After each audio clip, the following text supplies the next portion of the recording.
Hi there, I'm Brianne, life coach from aclearlife.com, and I'm talking to you today from my home office in a fake poppy field. And I wanted to talk to you today about a few things that have honestly really changed my life for the better. There are some things that I've been seeing and hearing and learning about and now teaching that have really shaped and transformed the way I see life. And it's really transformed the way I live my life now. And it's a lot of what I talk about with my clients. And it turns out that when they start hearing these things and seeing these things, it changes their lives too. So I thought it would be really valuable to put together a video and talk a bit about these things in case maybe that might help somebody else who's watching this. So by no means am I trying to convince you of anything. You're either going to see this and it's going to sound awesome or cool, or you're not, and that's fine too. But I encourage you to at least have open ears, an open mind, and open heart, just to see if there's anything in here that is true to you, that seems interesting, that could maybe open you up to new possibilities. So the first thing that has really started to transform my life, and all of these things on the surface are actually pretty simple concepts, but all of a sudden they sunk into a deeper part of me and they became way more profound than I had originally given them credit for.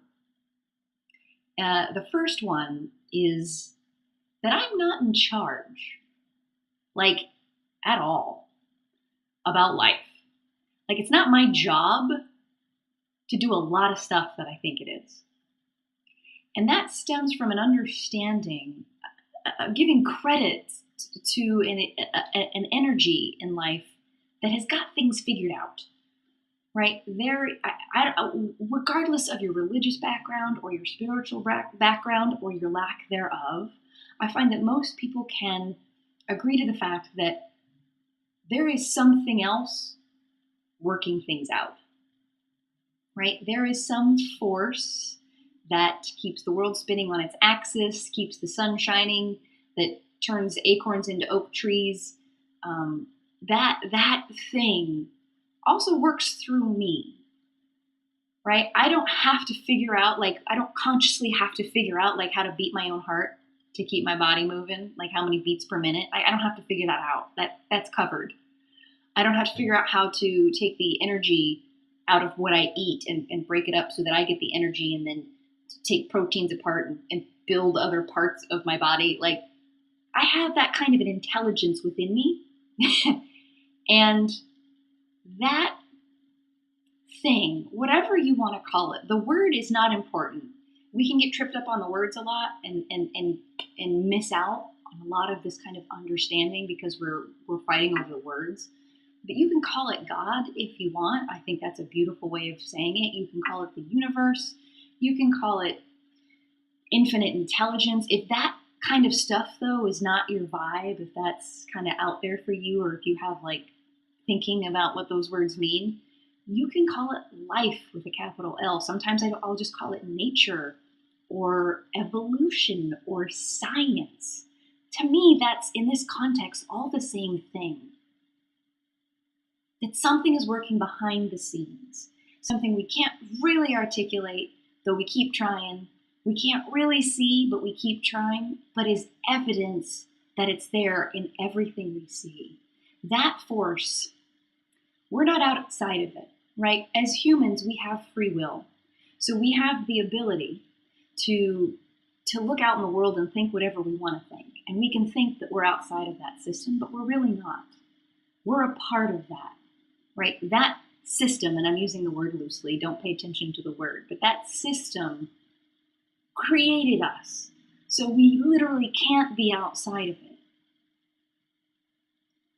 So I'm learning to trust in that thing that knows how to restore a forest after a forest fire, that thing that works tides, that is in me as well. And that I'm learning to let guide me.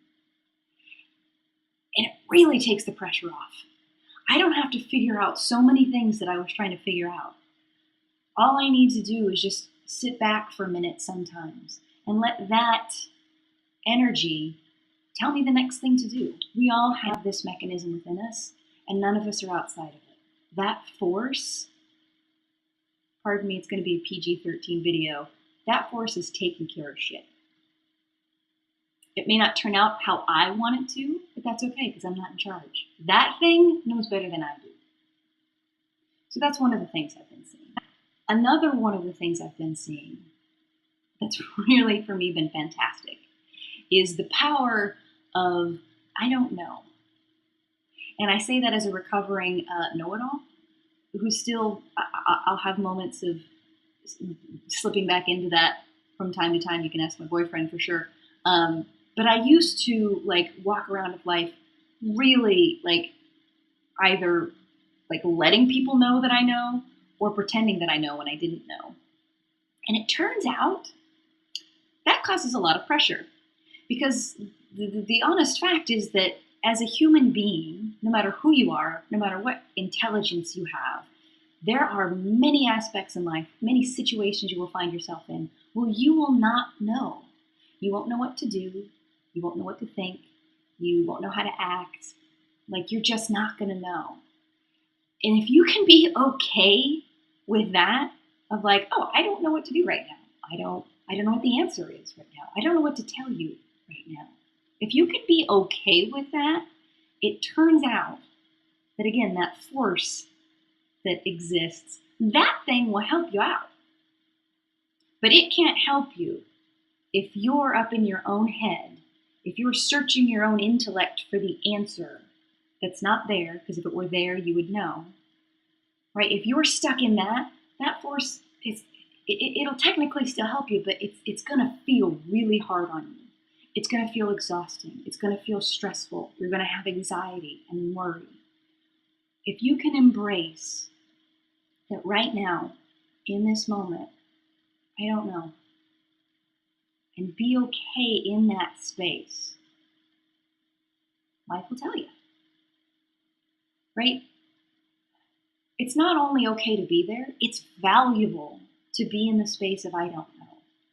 Everything you know had to come from I don't know. It's not a bad thing. It's part of the process. Part of the process of creating anything, of getting anywhere, of doing anything in this existence. The birthplace of it is I don't know. Every new idea, every exciting new adventure, every new creation, every new goal, everything starts with I don't know.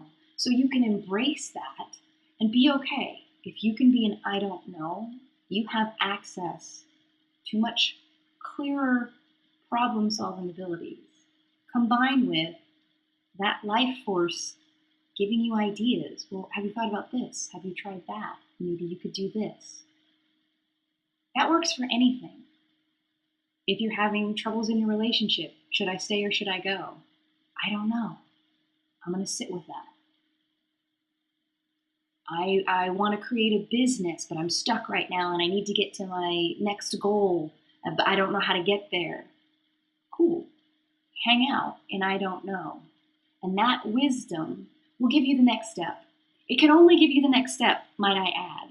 It can't give you 10 steps down the line because that wisdom doesn't have enough information yet. It doesn't know what you're going to need 10 steps down the line, but it knows what you're going to need right now in the next step. And then it'll give you the next step and the next step and the next step. And you can rely on that all the time. It's available 24/7, 365. And that, for me, takes so much pressure off my life. And those are the two things that I wanted to share. I'm not in charge. And the value of I don't know. And I encourage you to play with that a little bit. And if you found this interesting, helpful, valuable, you can check out more of my articles and videos on clearlife.com. That's all I have for you today. I wish you the best. Take care.